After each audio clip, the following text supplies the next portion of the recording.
Hello friends, welcome to Edwiki Learning channel. Please do subscribe to get more updates on the DevOps concepts. This video is part of the full course AWS DevOps Practitioner training. Please do check the description below to get the link for the complete full course. Without further delay, let's get into the video. Thank you. All right, team. So welcome back, and we will continue our networking concepts, right? So I think that things are really important. Without understanding these networking concepts, right, we cannot proceed further anymore, right? That's how these concepts are really important, right? And whatever the topics that I'm going to cover this week, at least, right? Those are the important sessions, at least with respect to the AWS. Okay, so I'm trying to make the things easier, right, by putting the things in a right place, right? So as a quick recap, what is that we have discussed in the last lecture, right? So at a high level, I'm going to describe the statements, guys. So if at all more than one computer or more than one server is able to communicate each other, then we would say that these servers are in the network.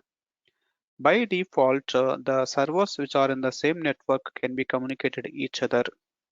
If the servers which are in two different networks has to be communicated each other, then we need to keep a gateway in between and update a route table by specifying that which gateway that it has to use, right, in order to reach that specific destination.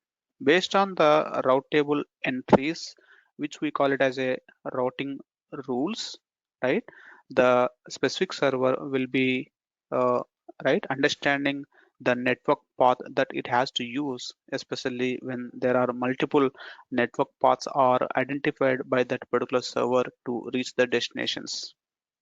It's our responsibility to update the route table and give the route table to the server. Then only the servers can uh, decide, right, how it can reach the different network of servers. Usually, right, if the servers are within the same network, you don't need to have any route table. You don't need to have any gateway also. Without a gateway, without a route table, the servers can be communicated if they are in the same network. But if they are in a different network, it's mandatory to have a route table, mandatory to have a gateway in between. It's up to our convenience how many number of gateways that we are going to keep between the source and destination, right? It can be 2, 3, 4 based on the different network topology factors. Usually, any server will be configured with an IP address, which we have called it as a IP version 4, right? It has its own specific rules. By following the IPv4 rules, we need to compose a IP address, right? And it can be a private IP or a public IP. The private IP is the IP which is accessible within the specific network level or within the specific data center level, I would say, right? The public IP is the IP which is accessible even from the public internet space outside of your data center space, right? That's how the difference will come in. The server which is accessible from the internet space is called as a public server, and the corresponding network is called as a public network. The server which is not accessible directly from the public internet space, right, that is called as a private server, and the corresponding network is called as a private network.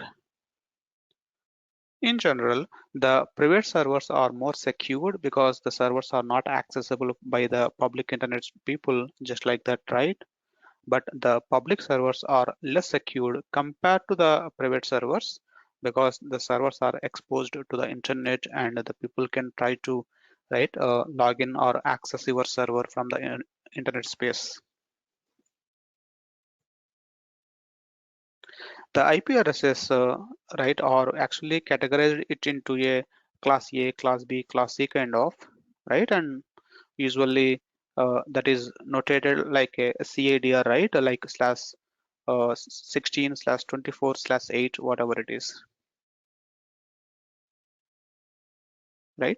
So those are the some of the basics that we talked about, guys. And if you look into the screen, right, the public IP and the private IP both are having the specific uh, the numbers as a standards.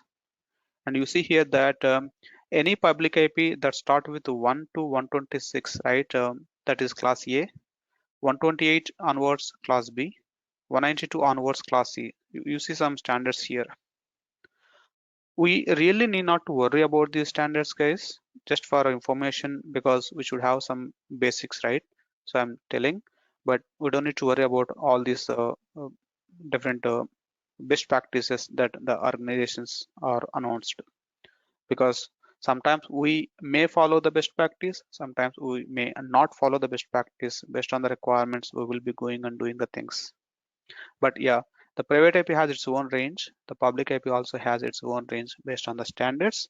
The standards are just helping us to understand by looking into the IP without knowing the CIDR. We can determine the IP is belonging into which network, and that will help me to understand the given two IPs are in the same network or in the different network. I think this is what we have discussed so far, right? And I just made a quick summary of the different topics that we have. Good with this? And now, this knowledge I really wanted to apply to the AWS case, right? So what is that I'm trying to do here? So I'm trying to build a data center in the AWS cloud. Okay. So let me see how can I build the data center? Okay, so basically the whole networking knowledge that we have discussed, right, where is that will be applied to build a data center, right? Let's say you got a data center, you have bought some number of servers. That is where you need a networking skill to configure the IP addresses for the servers based on the requirement of how many number of servers would like to communicate each other, how many servers that you wanted to keep in the a single network, how many of total networks that you need, correct? So at initially when you are setting up the infrastructure, right, in your data center, that is where you need a networking knowledge and the networking topology planning, right? Once the servers are set up, once the IPs are configured, yeah, everything is there, then do I need to worry about the networking? No, right? You just take the IP, log into your server, and configure that server as a web server and just make your web application live. If then, are we really going to set up a data center? Yes, we are. Of course, we are not setting up the physical data center by sitting in the data center space directly, but we are trying to set up a virtual data center in the AWS cloud.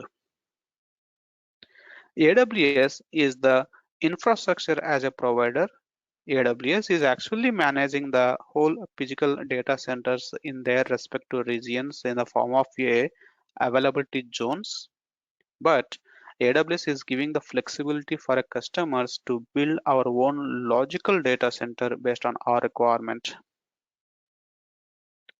As of today, we have deployed a lot of EC2 instances without worrying about AIP and other stuff, right? But when it comes to the real time, right, we may need to customize our own networking for our EC2 instances to meet our business requirements. That is where it is possible to customize the networking, customize the IP configuration, right? All these things with the help of the AWS logical data center concept. AWS VPC is the one of the another service that I'm going to introduce today. The VPC is the service which is providing us, right, the virtual data center concept. VPC is the virtual data center, right? So like virtual private network kind of, right? So we can go and create however you need it based on your requirements. Let me go ahead and create a virtual data center in the AWS cloud. The first part you choose the AWS cloud, the second part you definitely choose the region, right? In which region you would like to set up your infrastructure, right? Once you have got the region available, in that region, now you need to create a virtual or a logical data center called VPC. So go and create a VPC in the AWS cloud in the specific region, which is called as a logical data center, as I said. Now, whatever I have discussed previously, guys, I'm going to apply the same concepts now in a practical. Whenever I'm trying to create a virtual or logical data center, the first thing that you are going to make a plan is what will be the CIDR notation that I wanted to use for the servers that I'm going to keep in this particular VPC data center, correct? Even in the previous day, when I was explaining constructing a data center, the initial plan was, hey, my data center, I wanted to use the IP addresses in so and so CIDR range, correct? Then I went and used the CIDR to build my servers inside that. Same thing. When I'm going to create a logical data center in AWS, first you decide what will be the CIDR that you wanted to use within this VPC data center. So here in the plan, right, 192.168.0.0/16 is the CIDR that I wanted to use in this particular data center. So any server that you are keeping in this VPC, make sure that the servers are actually following this VPC range. It's up to you. You go with 192.168 or you go with 172, you go with the 10 dot. It's up to you what will be the CIDR that you wanted to use. You just need to follow the IPv4 rules and just take a decision. You would like to go for class B, class A, class, right, C, or you wanted to go with any classless inter-domain system. It's up to you. In general, /16 is the ideal choice because /16 will be good enough to give you almost 65K different combinations, right? Once this is done, the next step is in the VPC. I don't want to use this CIDR as one single network like 192.168.0.0/16, right? This is one network. I don't want to use all my servers in this data center to be in the same network. Remember the other day I have divided this broader network it into multiple sub networks as well, right? That's a flexibility that I can do.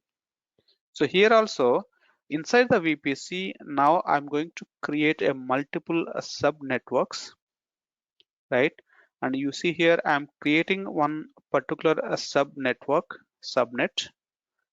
For this subnet, I'm going to give the CIDR notation saying that 192.168.1.0/24 is the CIDR range of this particular subnet that I'm going to create. Definitely make sure that when you are creating a subnet within the VPC data center, right, the subnet CIDR must be within the VPC CIDR. Am I following the conventions here, guys? If you look into the subnet CIDR, this is actually within the VPC CIDR, right? We went through this same discussion yesterday as well. The only difference today, I'm just using the AWS related concepts and terminologies, but pretty much I'm building the same data center what was discussed in the other day, right? Whenever you are creating a subnet, right? The subnet must be attached with one availability zone in which availability zone that you would like to create a servers. Here, let's say I'm creating one subnet and this I'm attaching to US East 1A availability zone. Like availability zone is like a data center, right? The physical data center in a way, correct? What is VPC? VPC is the logical data center that you are building based on your requirement, customer requirement. The availability zone is actually a physical data center that the AWS is maintaining in that particular region. So your subnet must be attached with one availability zone. Obviously, you go and create a security group, how you are managing the incoming and outgoing ports. Then you go ahead and create a EC2 instance. Now I'm going to use this statement, guys. So I'm going to create a EC2 instance in the VPC that I have got built in. In this VPC, I'm creating a EC2 in the specific subnet called 192.168.1.0/24, which is actually associated with the availability zone called US East 1A. If you do so, whatever the instance that you created, this instance will now be get assigned with one IP address, one private IP address from the subnet that you have been chosen. In this case, help me guys in the chat window. 192.168.1.0/24 is the subnet CIDR, and how many different IP addresses, or I would say how many total IP addresses that will be available on the subnet? If I'm going with the /24, total how many IPs that it will generate, right? The accurate answer is 256, because it includes the network IP also, like 192.168.1.0 also will be calculated, right? So 1.02, 1.255, so it will be like total 256, right? In that 256, one is already used, that is identified for the subnet itself, that I can't use, right? So like 256 minus 1, it will be like 255 usable IP addresses. The AWS will take one of the IP from this range, and that IP will be automatically assigned for your EC2 instances. You see now, my EC2 instance private IP will be 192.168.1.x. Why I said X in the last? The X place can be 1, the X can be 2, X can be 255. You got me? I mean to say, the AWS will automatically determine what will be the IP of this EC2 instance, which is within the 1.0/24 based on the availability. We don't need to worry. I will be worrying only about the subnet, the CIDR range that I wanted to. In that, it can be any IP that I'm not worrying much, correct?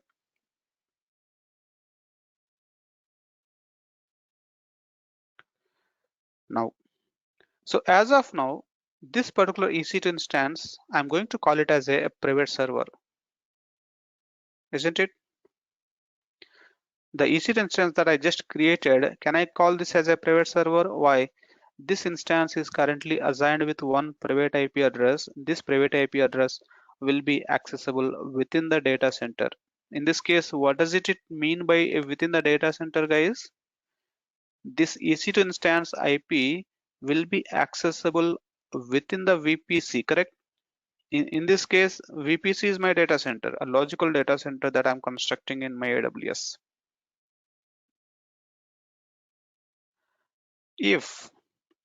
If you are expecting that this EC2 instance should be accessible from outside world, let's say I have one client who is outside of the AWS network somewhere in the public internet space, and the client wanted to access this EC2 instance, then this instance should be a public, right? Based on yesterday's discussion, guys, how a instance can become a public server, right? If your instance has to be a public server, right, then the instance must be attached with a internet gateway, and it should be able to route the traffic to the internet, correct? If then, you would need a route table to be associated here. Now what I'm doing here is, I'm creating a route table by specifying the route entries, and that route table I'm going to attach to the subnet level.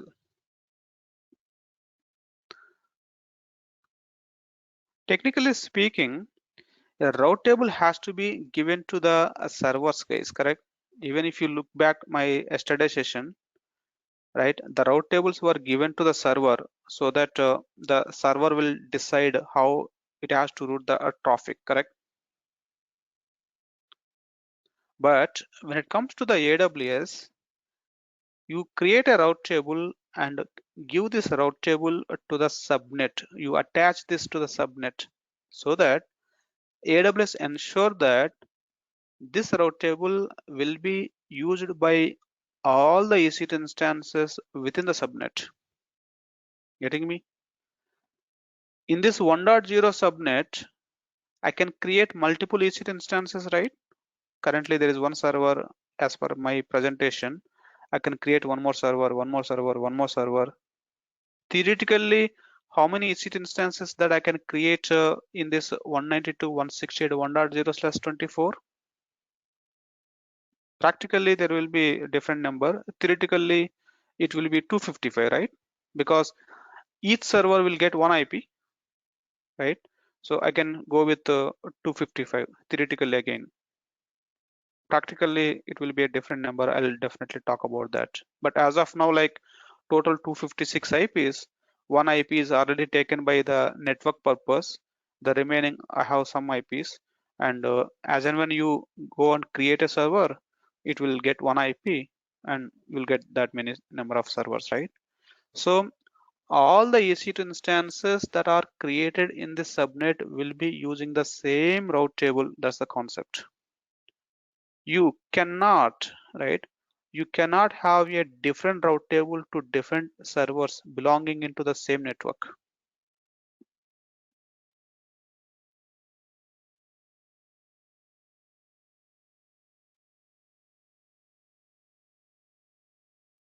Got me? So if you have two EC2 instances in the same subnet, you can't have one server using different route table, another server a different route table. No, because you are giving the route table to the subnet level, all the servers belonging into that subnet will be using the same route table. Are we good with this statement? If you look into this route table, right, as of now, right, it says that the destination is 192.168.0.0/16. The target is local. Local in a sense, local gateways. Remember, local gateway is the gateway which is used to route the traffic within the network, right? That was the statement that I have given for local gateways, right? So whenever I say local here, that means if the destination is within this VPC CIDR, then the traffic should go via the local gateways. So I updated the route table accordingly. Now, this particular route table, whatever is there, this route table is helping me in the sense helping this server to be accessible within the VPC level, correct? Let's say in this VPC, if you have multiple servers, right, all these servers can be communicated because the route table currently saying that, hey, if your server is within the 192.168.0.0/16, which is VPC range, then go via the local gateways. If you are expecting the server to be available from the public internet, you would need a internet gateway, not a local gateway, correct? So I can go and inform to AWS that, hey, I need one internet gateway in my data center. So create a internet gateway and attach the internet gateway to the VPC. Internet gateway always will be attaching at a VPC level only, which is at a data center level. You can have only one internet gateway attached to one VPC. A VPC cannot have multiple internet gateways.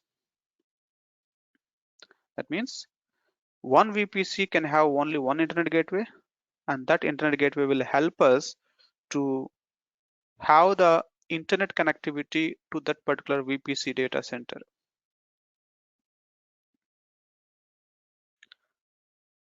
If we get into the AWS to make this practical, guys, directly, I'm sure it's very difficult to understand. Hence the reason first I'm going to give you the architecture of the VPC, then I'll transform it into the practicality.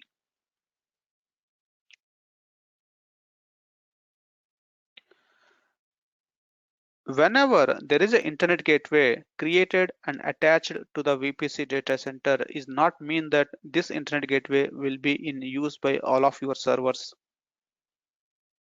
Let's say at this time, though there is an internet gateway at your VPC, your EC2 instance is still a private server. Why? Your EC2 instance is not using the internet gateway yet. Why? The EC2 is actually following the route table to know how the data has to be routed. In my route table, I did not say anything related to my internet gateway. So as of now, though there is internet gateway, still my EC2 server is not in use, is not using the internet gateway. If you are expecting your server to use the internet gateway and make it available over the internet, right, then it's your responsibility to update the route table accordingly. You see the route table now, the way how I updated. I have added one more route entry saying that by default the traffic should go via the IGW, which is internet gateway.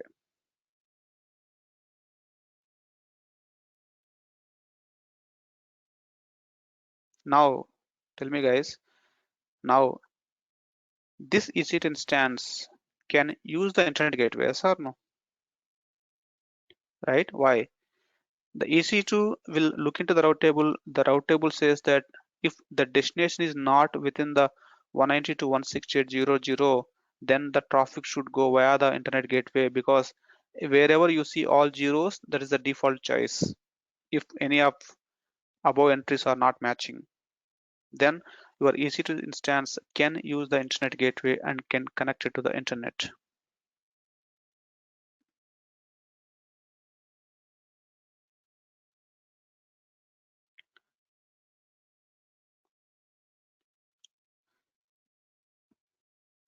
As my route table having an entry stating that the default traffic should go via the internet gateway, this route table, I'm calling it as a public route table. As the public route table is routing the traffic to the internet gateway, and this public route table is attached to a subnet, this subnet is called as a public subnet. Because always the route tables are given at a subnet level, and inside the subnet all the servers are following the same rules. You cannot give a different route tables to different EC2 instances within the same subnet. Being said that, inside the subnet, if you have multiple servers, you can't say that one server is a private server, another server is a public server. No, you can't make that. The public and private you decide at a subnet level, and all the servers within the subnet must be following the same route table, same rules. Are we good with that?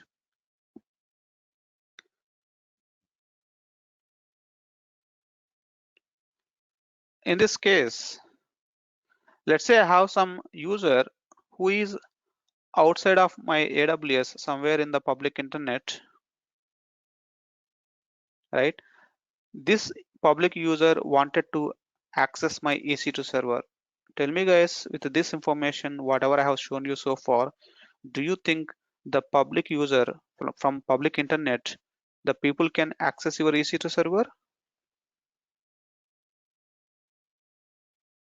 As of today, as of now, the EC2 instance is deployed in the public subnet. Yes, it has a public route table. Yes, it has an entry to route the traffic to internet gateway. Yes, I have the internet gateway as well. Everything is set up, but the EC2 instance does not have a public IP address, correct? If a user want to access your EC2 server, the user must use the IP address. If a user is using the private IP, it will not be accessible. Why? The private IP will be accessible only within the data center. In our case, this private IP accessible within the VPC only. Within this VPC layer, it won't be accessible from public internet space. So if you want to access this server from public internet, you have to ensure that your EC2 instance must have a public IP also. Now you remember guys, when we deploy the EC2 instances, right? If you are logging into the server from your PuTTY, which IP that you are using? The instance was having a public IP and private IP both, right? I always used to say that, hey, take the public IP and logging into the server from your PuTTY. Why? The public IP is the IP which is exposed to the internet, available to the internet users. The private IP won't be accessible for you from the public internet space. That's the reason. Now, yes, the users can access your EC2 instances using the public IP or could be a elastic IP. Now, can I say that the instance that I have created in this subnet is the public server? Yes, this is the public server, which has a public IP, which has a public route table, which has an internet gateway, and it is accessible from the users if your security group is allowing the port number again.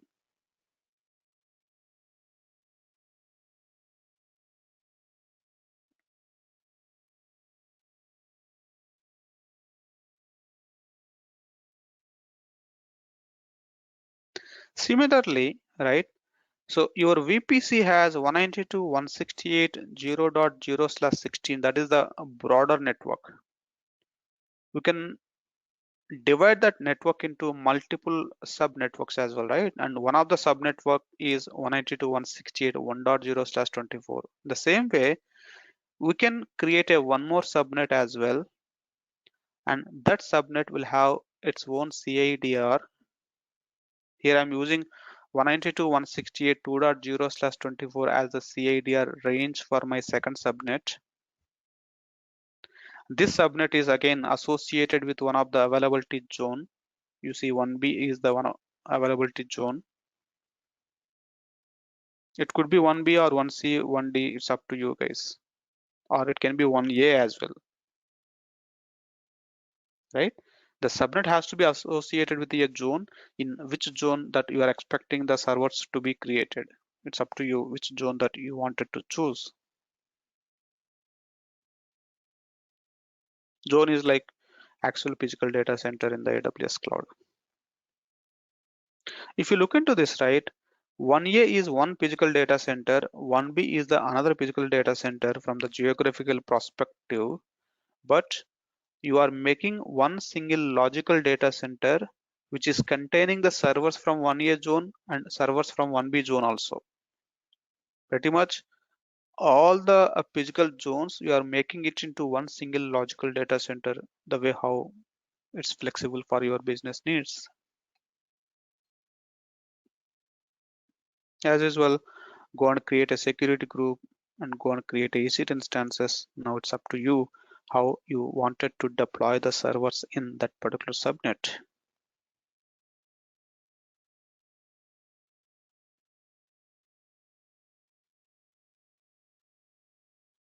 A question for you at this time. Do you think, right, or what is needed for this? Let's say I have one EC2 instance which is currently deployed in 192.168.1.0/24 subnet, right? Can this server connect to the instance that is deployed in 192.168.2.0/24? First of all, Do you think these servers are in same network or different network, guys? The server which is in 1.0, the server which is in 2.0. These two are in different network, right? Of course, they are in same VPC, but when it comes to the communication, these two are a different network. If these are in two different networks of the same VPC, if the communication needed, it just needed a gateway. Which gateway that it would need, guys? Local gateway or internet gateway? Right? It just need a local gateway. Why? Because both servers or both subnets of servers, everything is within the VPC, which is a single data center from the concept perspective. So the servers can communicate using the private IPs as well within the VPC level. So you just need to create a one more local gateway and configure this local gateway to provide a intercommunication. Whenever you have a local gateway connecting the servers within the VPC of two different networks, obviously you should have a route table and attach this route table to your second subnet as well. If you closely look at the route tables, guys, the route table, the public route table that is attached to the public subnet, the private route table that is attached to the private subnet, both are having one common routing entry, which says that if the destination is 192.168.0.0/16, the traffic should go via the local gateway, correct? Having said that, now tell me, guys, do you think the servers which are in 1.0 subnet can connect with the servers which are in 2.0 subnet using private IPs?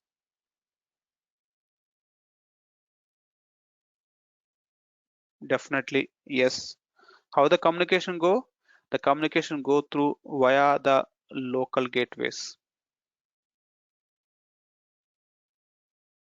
Whenever I say via the local gateway, again, it can be one local gateway, it can be multiple local gateways. We don't need to worry about that. Let AWS handle. AWS know how to set up the local gateways and how to route the packets via the local gateway. We don't need to worry about any of this. In fact, you don't need to create a local gateway also. The moment when you create a VPC, AWS will automatically create a local gateway for you in this VPC, and automatically, right, the route tables are updated with a entry to route the traffic via the local gateway if the destination is within the VPC range. Of course, you need to follow my statement word by word to understand it properly.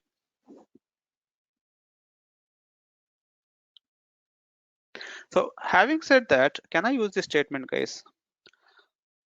By default, all the EC2 instances which are within the same VPC can be communicated each other.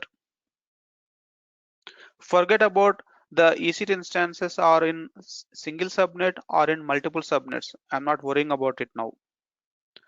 All the instances which are in, sorry, all the EC2 instances which are belonging into a single VPC can be communicated each other using the private IPs via the local gateways.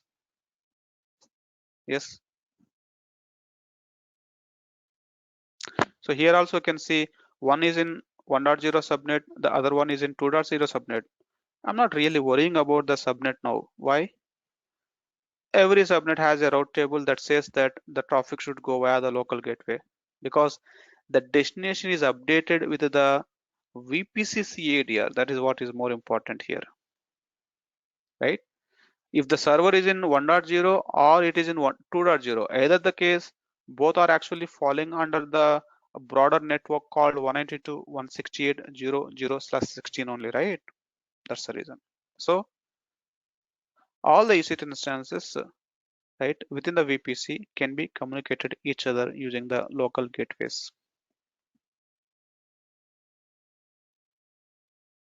Now in this case, the 192.168.2.0/24 is called as a private subnet because this particular private subnet associated route table has only one entry saying that the traffic should go via the local. This private route table does not have a entry to route the traffic to internet gateway, so the servers which are in 2.0 will not have a internet access. So when you are deploying the EC2 instances, right, you need to take a decision. You need a public server or you need a private server, and you configure accordingly.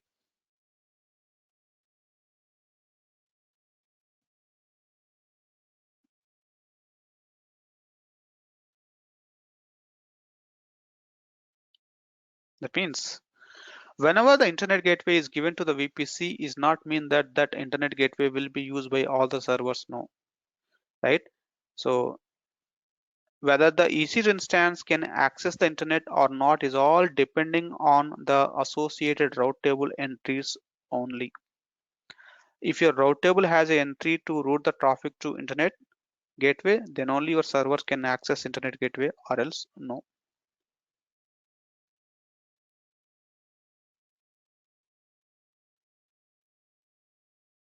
Good with that. Any questions for me at this time before I go ahead and do the practical implementation, right? So I'll be keeping mute for 30 seconds, right? In meantime, think of and put some questions there.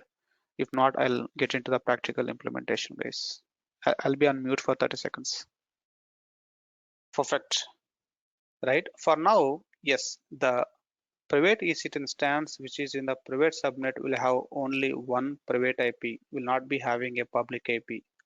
Though you give the public IP, still there is no use, right? Because giving the public IP to the server is not mean that the server is public server. Getting me? Right? It is easy to give the public IP. You create a elastic IP and just give it to the server. But giving the public IP is not mean that the server is public server. Who is deciding whether the server is private or public? The route table is actually deciding here the server is public or private, correct?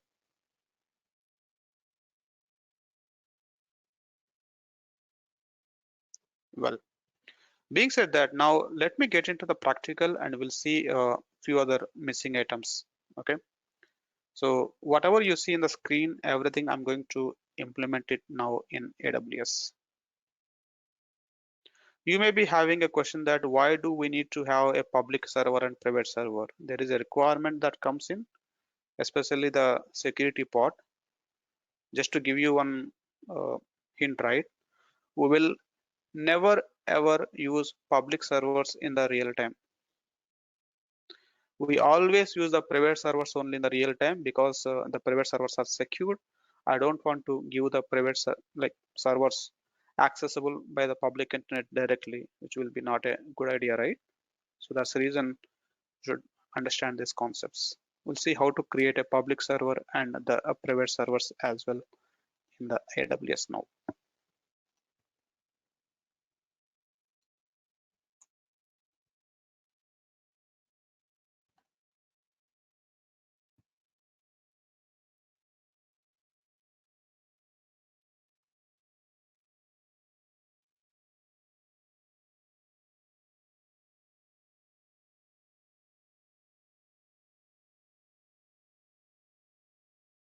All right.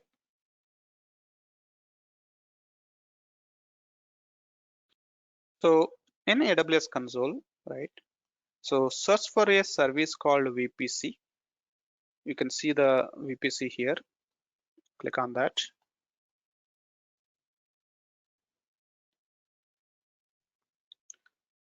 So this is the VPC dashboard, guys, and the left side you can see the VPC service related resources. Good, right? So the first thing that you need to do is select the region, in which region that you would like to set up your infrastructure. I'm just using US East one. then you can just go to your VPCs tab here and look for the VPCs in the list. Give me a second. I'm just trying to do the cleanup.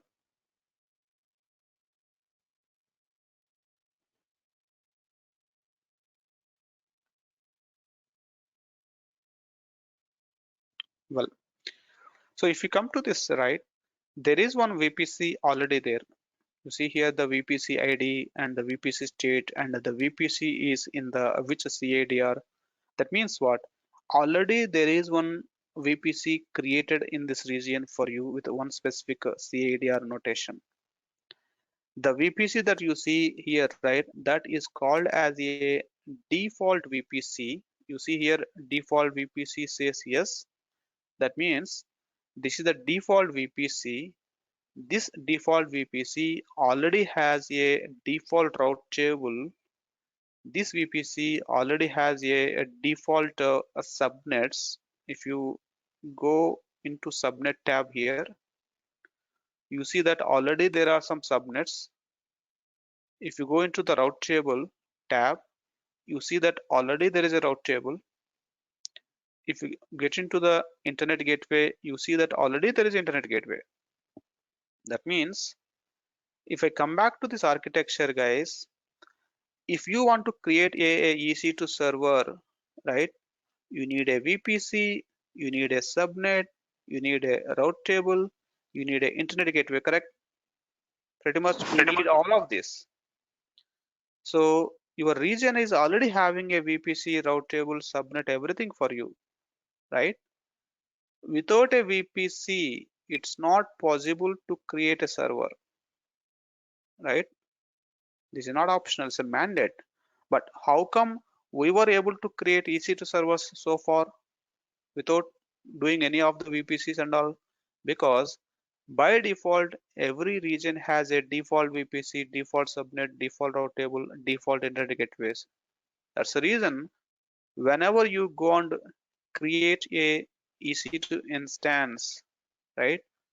Though you are not actually selecting your server to be part of which VPC, which subnet, it is by default getting deployed it into the default networks. If you go to the EC2 and look for the launch instance tab one time, right? So let's say I'm just going and creating a EC2 instance, right? You just fill up all the options. When it comes to the networking here, right, you see by default your server is getting deployed it into the specific VPC. By default it is choosing some of the default subnets. That's the reason you are not worrying about all of this. It's coming up with the default network, default IP, default VPC. Got me? Because without a VPC, without a subnets, servers cannot be deployed. And so far it was deployed it into the default setup ways. But when it comes to the real time, right, based on the business requirements, we should not use these default VPC, default subnets. Hence the reason now we should create our own VPC, our own subnet, our own route tables based on our requirements, the business specific. Got me? Let me cancel this for now. Now let me go back and start creating all of this one by one. First, I'm going to create a VPC. So if you ask me to prepare a plan,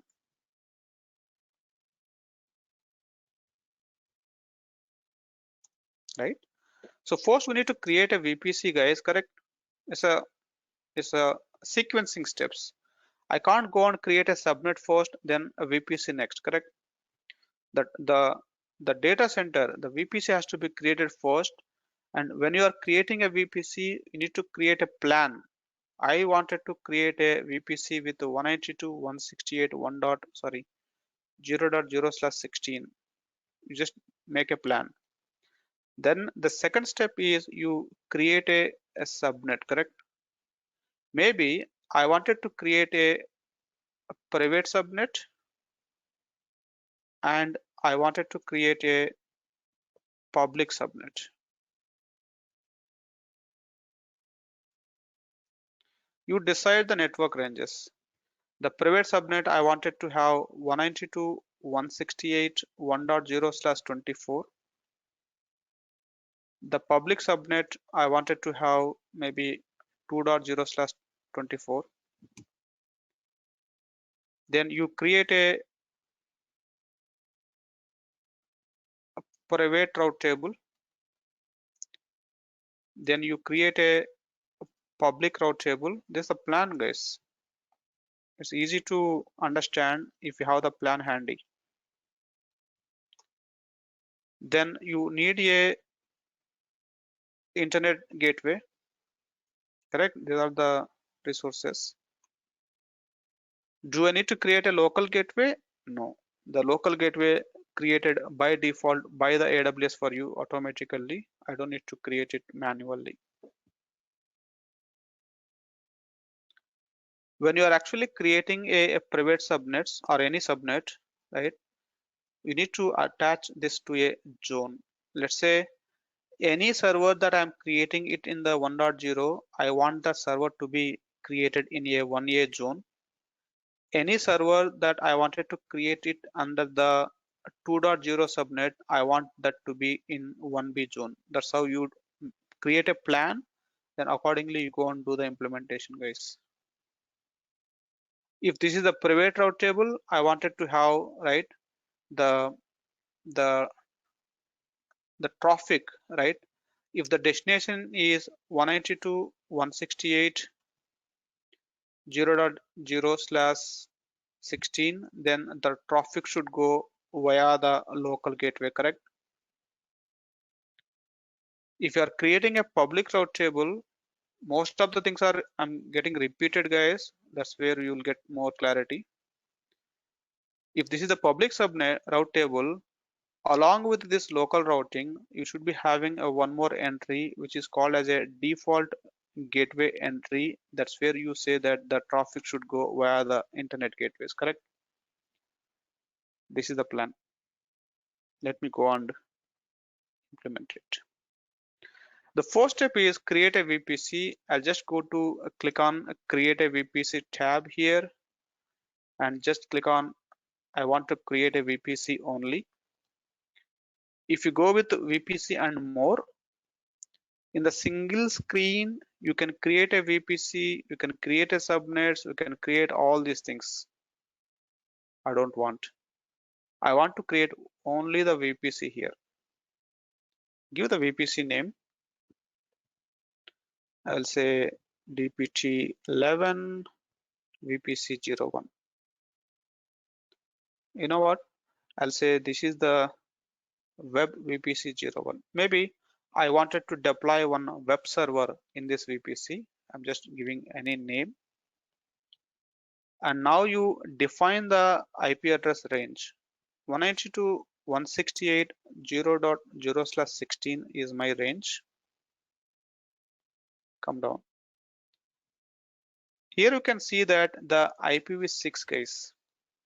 So far, whatever the IP that I was talking about, saying that it will have total 4 octets separated by a dot, each octet should not go 255 beyond. Right? Those are the rules of IPv4. IPv6 is the latest version of IP address.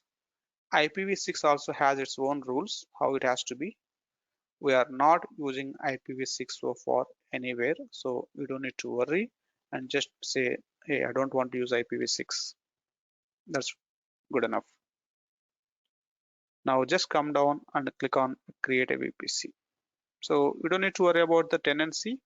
Basically the tenancy default in the sense, right, I want to use the shared hardware in the backend. Getting this?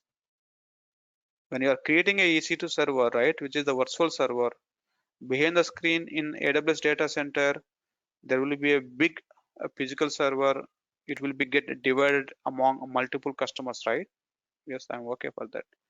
If you go for dedicated in the sense, no, I want to use this for specific my hardware only. I don't want to have a shared one. So for now, every time we'll go with default only. Just create a VPC.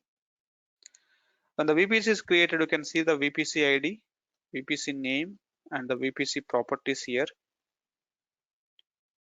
Whenever you create a VPC, it automatically creates a route table for you. You see this route table, main route table, right? The route table is automatically created for you, which is called as a main route table. Whether you use this route table, whether you don't use this route table, it's up to you, but there is one default route table created for you guys. You will know the reason why the default route table is created. For now, the step 1 is completed. This is done. Now let me go ahead and create a subnet.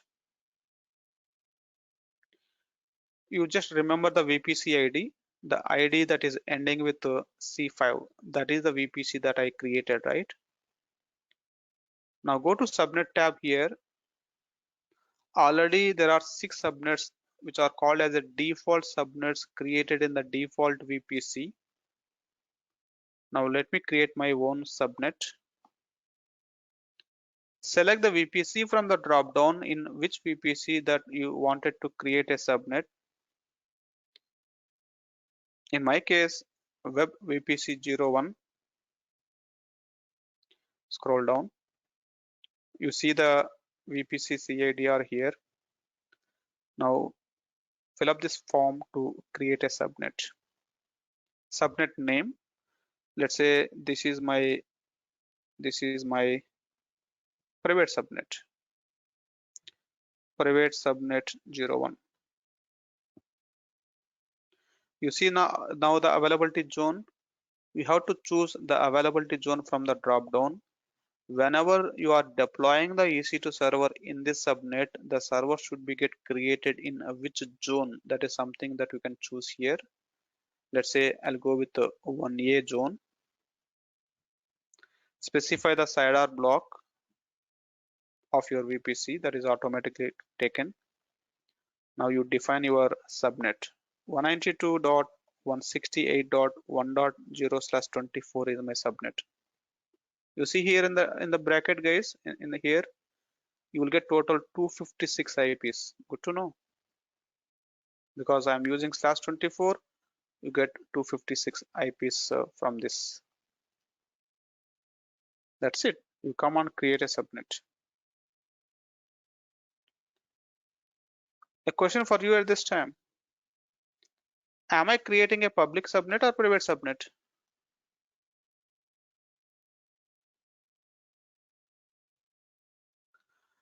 I am just creating a subnet.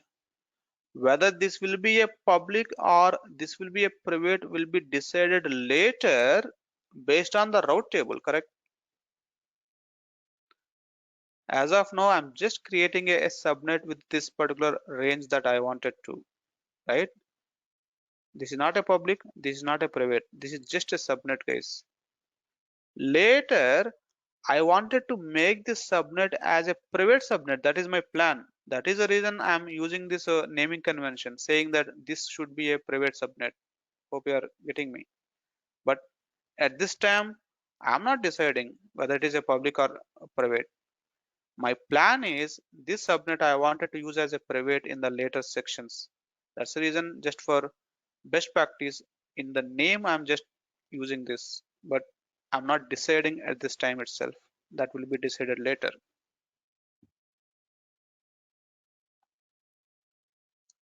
Coming back to here. It is not possible to create a subnet without a route table. A subnet cannot be created without a route table. The route table is mandatory, guys. The route table must be attached to the subnet. That's a mandate. But if you see this subnet creation process, is there any option for you to choose the route table? No. Right? That is the reason why there is a default route table. The very first time when you create a subnet, the subnet will be created. The subnet will be attached with the The subnet will be attached with the main route table. If you look into this subnet, guys, this subnet, you see the subnet is actually attached with the route table. Who created this route table? This is the main route table, the default route table of your VPC, and that is attached to your subnet, because subnets cannot be created without a route table. Later you can override this with your own route table, not a big deal.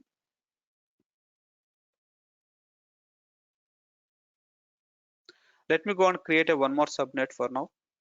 Create a subnet, select the VPC. I wanted to create a public subnet. Select the availability zone, make it as 192.168.2.0/24. Come on, create a subnet.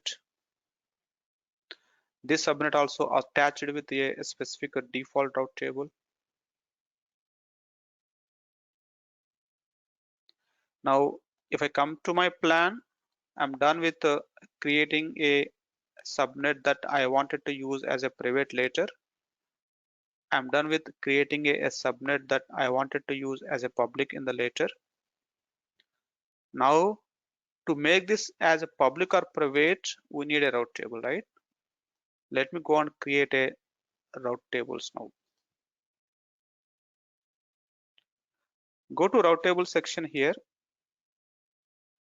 Already two route tables are there. These two route tables are default route tables of these two VPCs. Let me create my one. Click on create a route table and give the route table name. I want to create a route table for a private subnet. I want to create a route table in the web VPC 01 VPC. That's it. Click on create a route table. Whenever the route table is created, it has a route table ID, route table name, and you do little scroll down.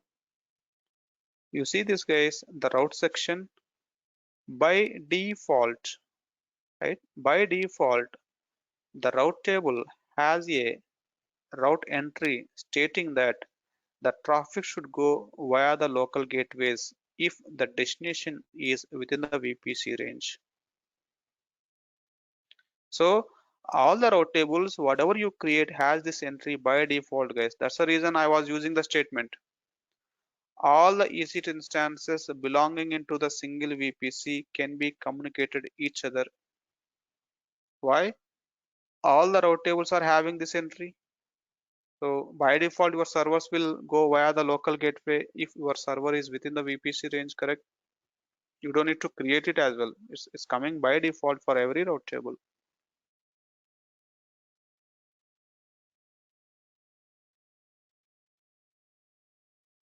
Now, can I say this is a private route table, guys? Yes, this is a private route table. Why? This route table is currently having a entry.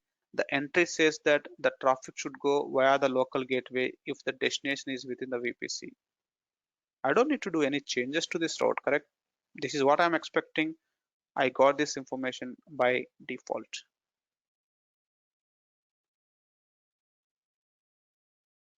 Now, I just created a route table. It has the required routing entry.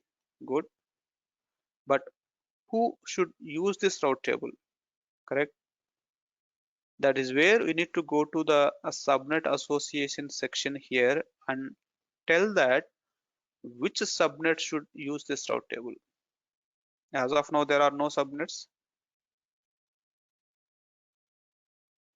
So click on edit subnet association. You see there are two subnets that are currently available in your VPC. So because I wanted to use this subnet by the private subnets, so you select the subnet now. This is where you are telling which subnet should use which route table.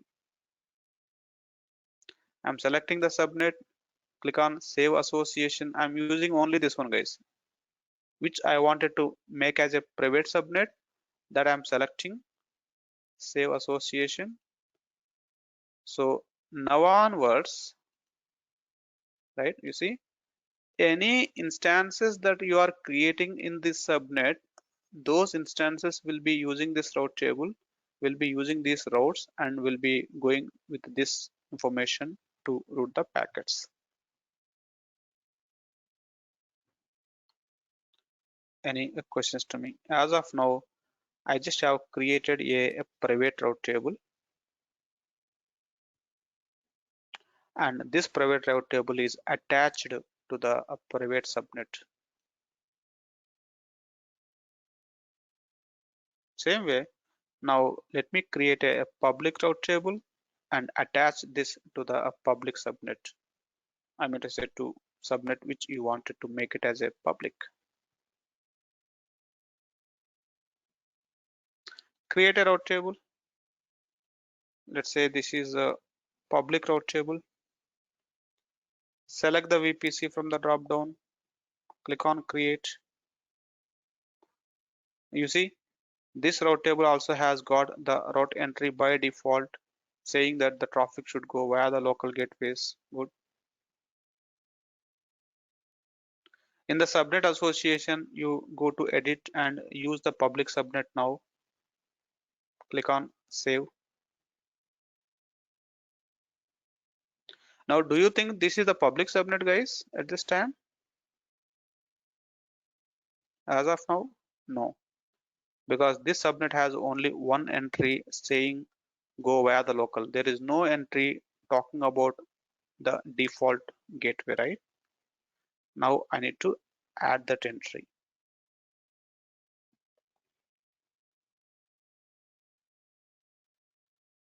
So to add the entry, before that I need to create an internet gateway, right? So go to internet gateway section and create an internet gateway. This is my web VPC internet gateway. The name could be anything that you like it. And click on create internet gateway. When the internet gateway is created, the status will be detached. Now you need to tell that, hey, this internet gateway I wanted to use for my VPC. So go to action, attach to VPC, then select the VPC from the drop down, then click on attach. That way, this internet gateway now will be used by this particular VPC. Now it's attached. Once you created an internet gateway for your VPC, right? Now you go back to the route table tab again, go to the public route table, go to route section. Now you click on edit routes, add a new route. If the destination is 0000/0, the target is internet gateway. So just select internet gateway from the drop down and then you choose the internet gateway from the drop down. Save the changes. Now you see I have added a default entry to route the traffic to internet. Now this route table will become the public route table. The corresponding associated subnet will become the public subnet. Obviously the server which is getting deployed it into this subnet will become the public server.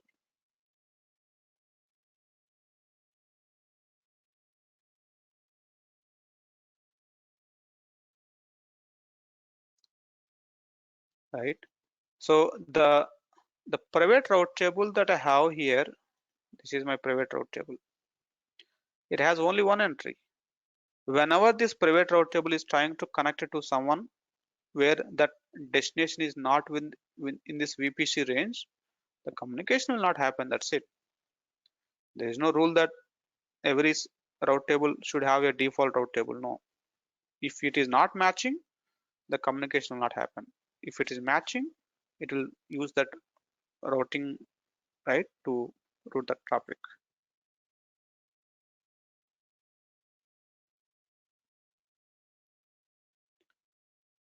I'm done with public route table. I'm done with the internet gateway. Pretty much I'm done with my whole network topology setup.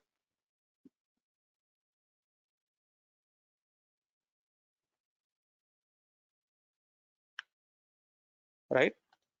You will never ever create a local gateways. That is something AWS take care of by default because AWS always wanted to have a default communication between the servers within the same VPC.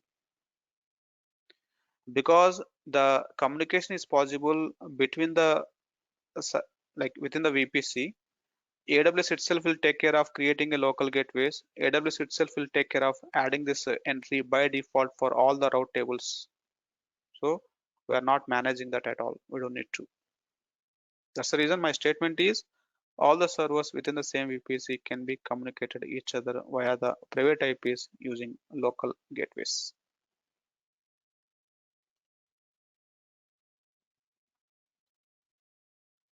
I'm done, guys. Right? Obviously, right? So from our understanding perspective, yes, a VPC will have only one local gateway, will have only one internet gateway.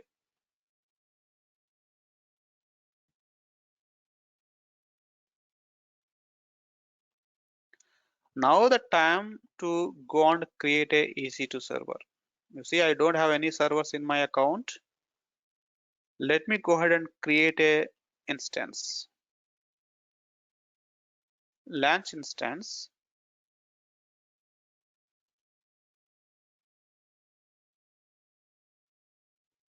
Right?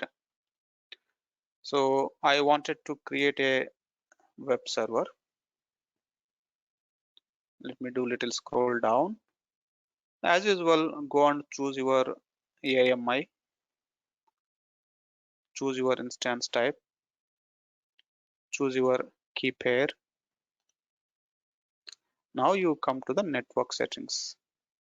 So here I don't want my server to be in the default VPC. So click on edit. Now you select the VPC from the drop down. You need your server to be in which VPC.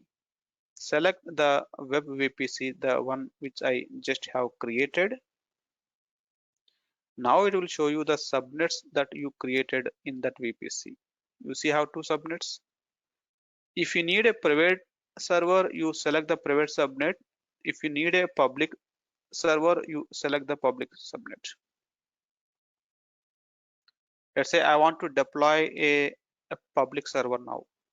Just select a public subnet from this list. Do you need a default public IP for your server? Obviously, right? Maybe when I'm deploying the server into public subnets, I need a public IP. So if you need a default public IP, say enable here, you'll get auto assigned public IP for your server as well. That's it. Then go and choose the security group from the drop down. So I got one default security group for your VPC and it is coming up in the drop down, or else obviously, right, I can create a security group and I can come back and use that as well.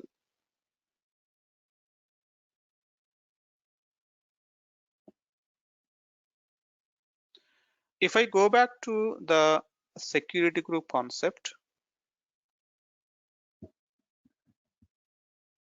you see, I have total 9 security groups here. But when I'm trying to select the security group from the drop down, guys, I can see only one. Why?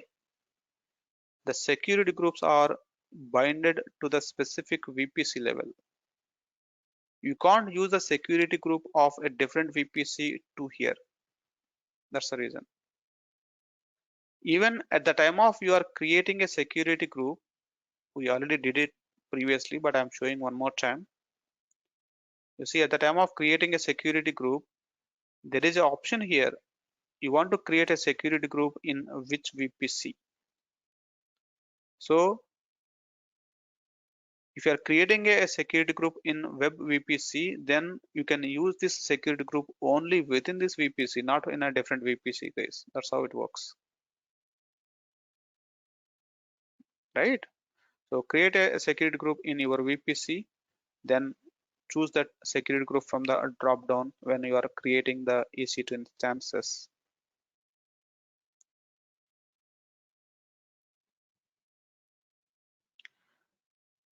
How will you decide your server to be deployed it into which zone?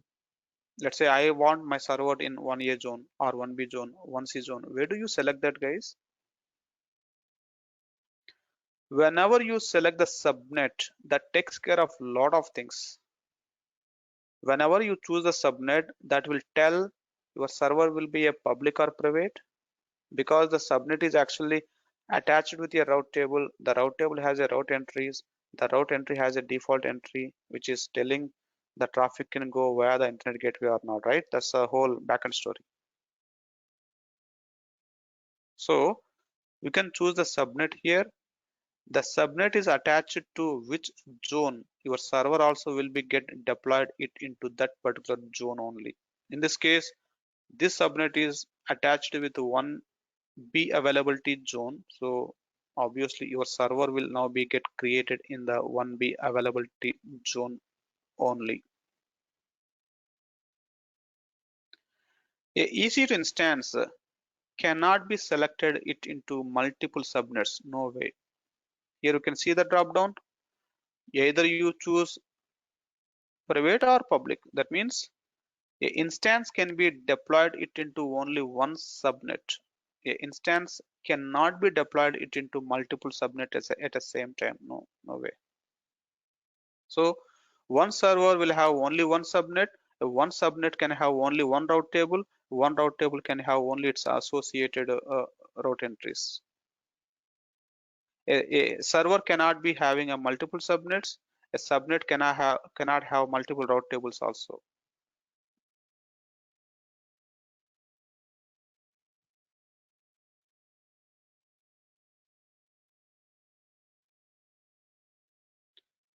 Make sense?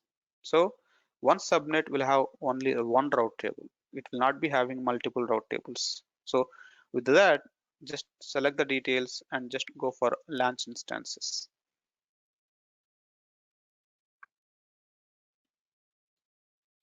Now the server is created.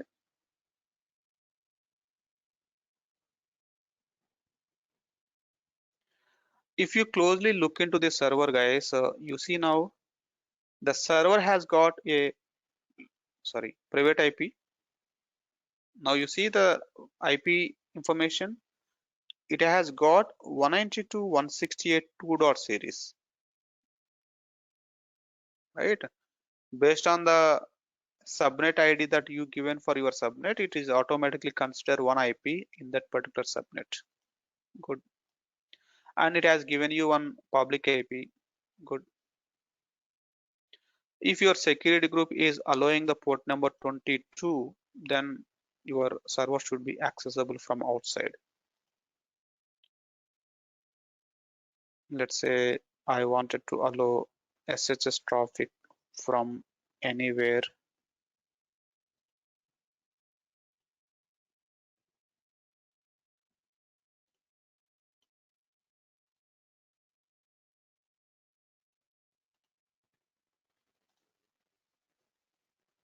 Right? So now if I go back to the server, take the public IP. Now let me try to log in.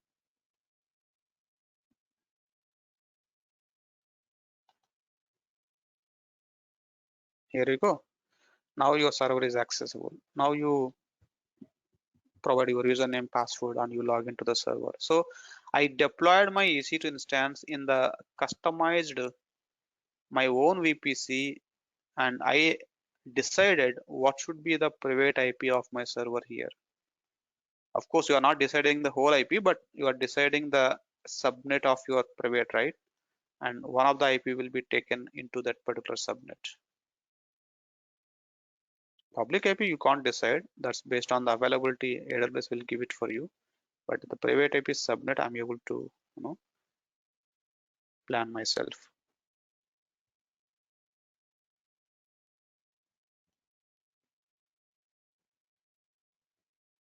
Let me quickly go and create a one more server, guys.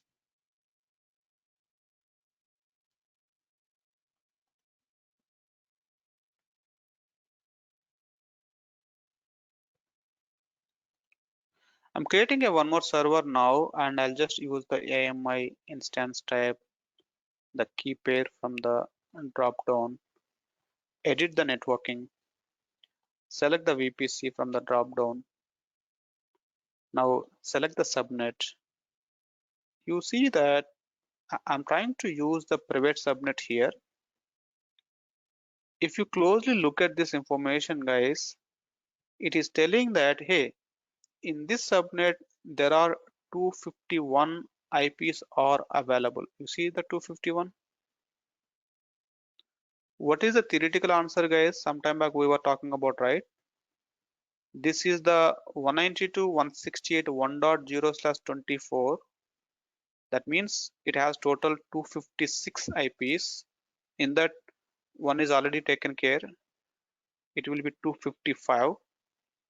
But it is telling that, hey, only 251 is available, not 255.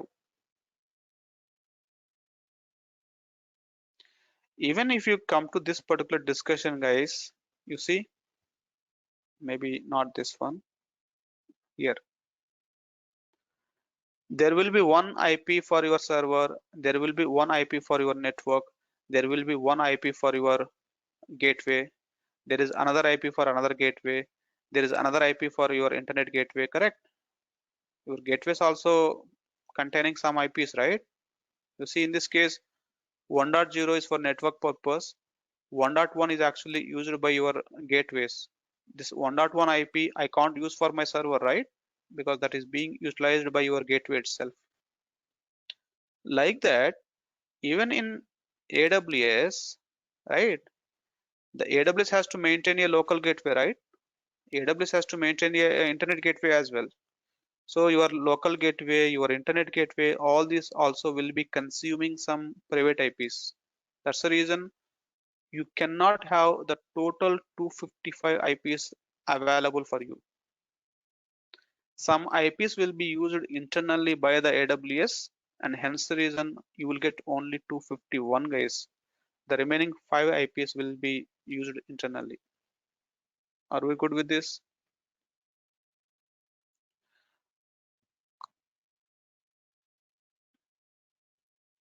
If you really wanted to know why those 5 IPs are being utilized, you can even ask the guys, hey AWS, tell me the reserved IP addresses in the VPC. So that's where you will get some documentation says that this is the example. One IP used for network, one IP for your gateways, one IP is reserved for the feature purpose, one IP is for the broadcast. So pretty much it is using 5 IP addresses in the each subnet for internal purpose case. Like one is for DNS, so on, so on. Right? So just to understand the concept, right? Nothing to do with this information. Now, that is the reason. Now, if you see the public subnet, guys, how many IP addresses are available in the public subnet? 250. Why 250? Sometime back I deployed one server, right? One IP is already given to that server, right? Now it is became a 250. Private subnet, I did not deploy a server at all, and it is still showing 251. Once I deploy a server, one IP will be taken. It will show a 250 only there also.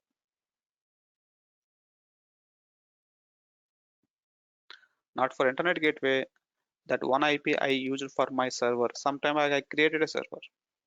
One EC2 server is created, right? Here, this is the server. This server is, right? This server has got one IP, right? You see, this is the IP. One IP given for this server. So now it's showing that, hey, you got only 250. One is already taken. That's how it works. Okay. Now let me take a private subnet here. A question for you now, do I need to take a public IP guys here? Being said that I'm deploying the server into private subnet, you don't need to. If you take also, there is nothing happen. It won't work, right? So I don't need to use the public IP. As usual, go on to the security group from the drop down and launch a server.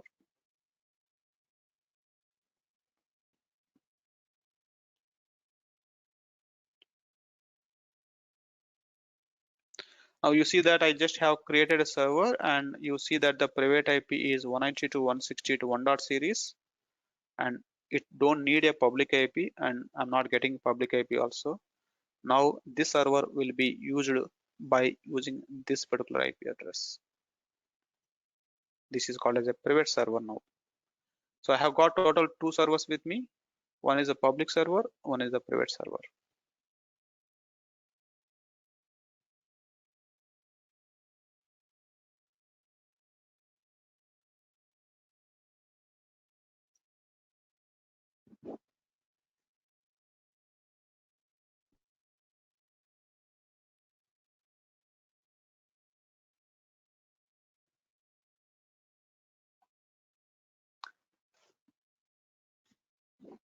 Now I'll take another 10 minutes of your time, guys. I'm not introducing any new topics, but for the same topics, I just wanted to give you more context. If I take one of the server here, maybe I'll take this one. It has got one private IP, one public IP, because this is a public server. Okay.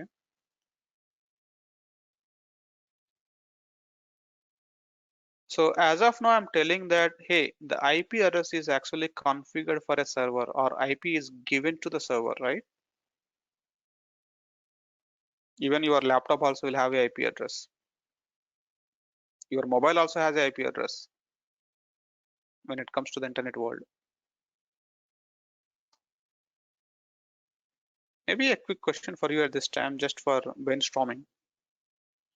Your mobile numbers are having a phone number, right? Tell me guys exactly that phone number, the 10-digit phone number is assigned to where? Where exactly that number is assigned, is binded? Usually we say that the number is binded at a phone, but is it in phone? Inside the phone, there is a SIM card. Inside the SIM card, there is a logic. In that logic, somewhere the number related stuff is there, right? Correct?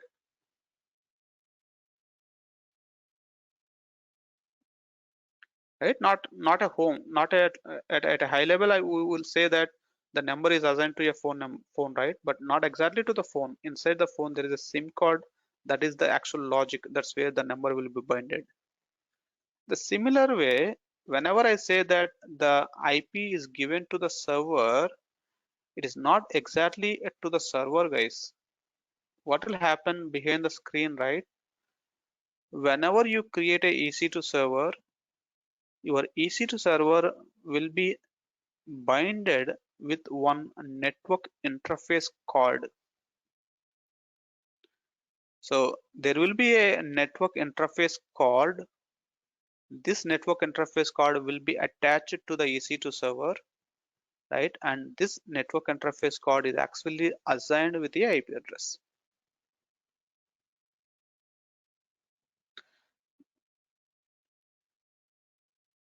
If you wanted to get more clarity, right? If you are using the laptop, a laptop will have a network port where you can put the internet cable, right?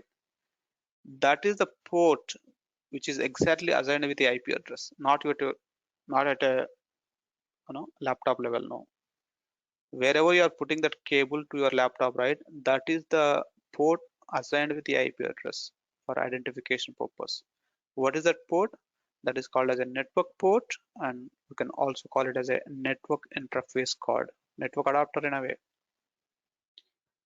If you wanted to have multiple IP addresses to your EC2 server, it is possible. How? you need to give multiple IPs to the same interface card, or you can have one more interface card created, attached, and use the IP address for that as well. If you are using multiple private IPs, obviously you don't need multiple public IPs, right?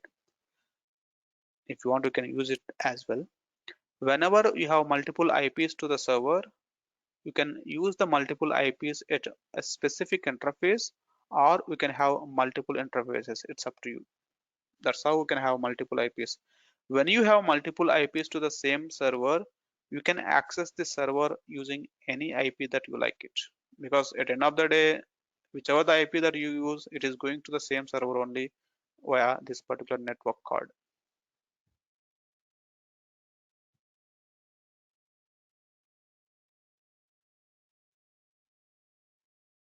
Why it is important?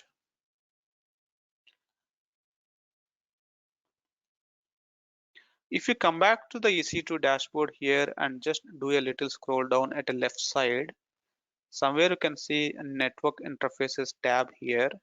If you click on that network interfaces tab, here you can see that the two network interfaces. So you can see the network interfaces here. This is what I was talking about. So strictly speaking, this network interface card is actually the one which is associated to the subnet, is actually the one associated to the VPC, is actually the one which is associated to your security groups as well, and your servers, everything.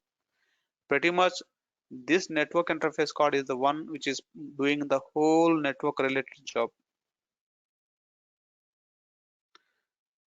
Because it is creating a network interface card behind the screen for you automatically by the AWS, we are not worrying much, but this is what it is doing much.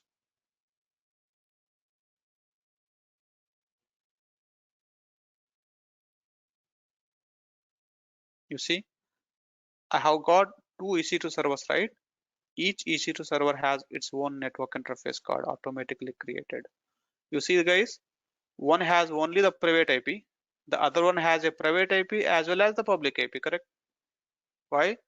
One is the private server, the other one is the public server.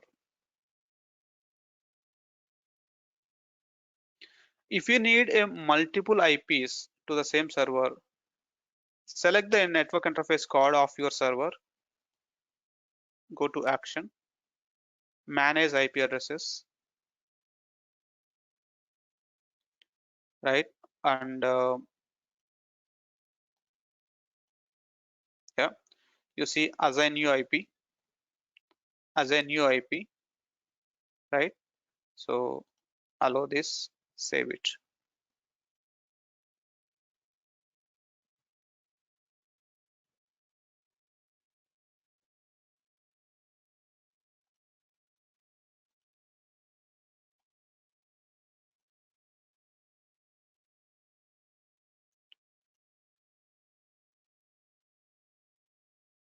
That's okay. You see that the number of private addresses will exceed the limit. So it's a quota issue. Let me take one. Yeah, one is fine. You see my network interface card is now attached with two private IPs, guys. The good thing, right, if you go back to your EC2 dashboard now and select the server, is this one or this one? No, this one, right? You should be able to see two IPs. One is 1.95. There should be one more IP address, guys.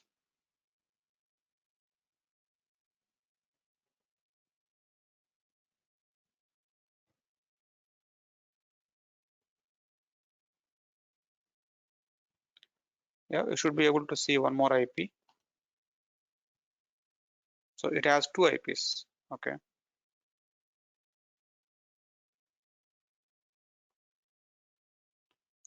Networking tab. Yeah, you see here the secondary IP. So it has two IPs. You can access this server using any IP that you like it basically. It has two IPs. Both IPs will work.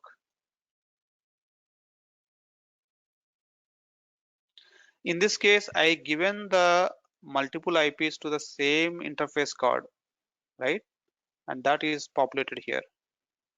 It is even possible to create a different interface card also. You see, I'll go and create a network interface card, select the subnet, and select the security group. So let me select the subnet. I'm creating a network interface card, guys. Okay.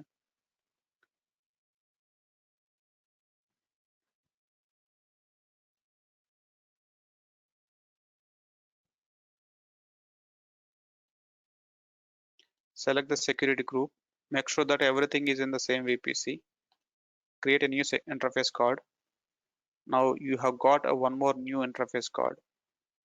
You see this one, which is in available state.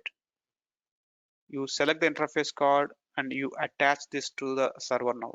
Hey, I want to use this to my server. Just saying that no server is in this VPC, right? I might have been created in a different VPC. That's fine. So when you attach this to your server will get this IP. Like that, we can have multiple interface cards to the same server, can have multiple IPs as well. So what I'm trying to write, it is possible to have multiple IPs to the server. That's one statement. How? Right? The IPs is the concept of network interface card assignment. So whichever the network interface card using by the server, just go and add the IPs to that network interface card. Obviously, your server will be reachable. That's it. We can create one more interface card and attach to the server as well. That is also still works fine. So far, so good, right? So that's the story for today, guys. And yes, I given a lot of information, right? And it will help us tomorrow when you guys are working maybe at the next level. So you may have a question, why do we need to have multiple IPs? First of all, why do you need a two names? A person can have two names, right? Usually in general. Why a person have two names? What's the use? Maybe flexibility, right? Why aliasing, guys? Alias names. Maybe flexibility, right? Maybe right? The reason why a person can have multiple names, right? Similarly, is one server can have multiple IPs. The reason is each IP I wanted to use for different business use cases. We'll know more in upcoming lectures, but for now, since I'm done with the today lecture, I'm just giving more information here, right? Let's say my server is actually serving two websites anyway, right? So far I deployed www.edshopper.com, right? Let's say my server is actually deployed with two different websites. One website I wanted to access using one IP, the other website I wanted to access using a different IP. Got me? Actually, both IPs are going to the same server only, that I agree. Just because my server is handling two different websites, I don't want to use a same IP accessing two different websites. Got me? Maybe I'll use one IP for one website, another IP for another website. It's more easy to manage the things. Understood? Also, the other reason, right? Whenever you are using the network card here, each network card will have a bandwidth, like how much data that can be transferred will have a limit. Let's say you are accessing one website from the server, you are uploading some big video file like a YouTube. In the YouTube website, you create an account and you upload a video, right? If you are uploading some 50 GB video, how much time that it takes for the upload process? That depends on the capacity of this network card, correct? If the network card that is using by your server is having a full bandwidth, maybe your upload will be very fast. If your network card is not supporting, your upload will be very slow, correct?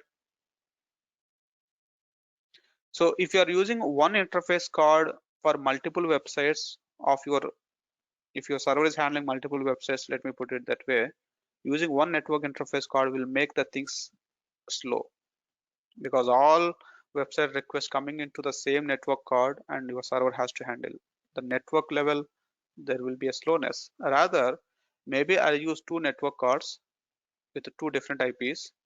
This first network card I'll use for first website, the second network card maybe I'll use for second website, so that both websites will run with a good speed, because each network card has its own bandwidth, its own capacity. I'm just giving high level details, guys. Why do we need multiple network cards, multiple IPs, all these things, just to improvise the performance of your network as well.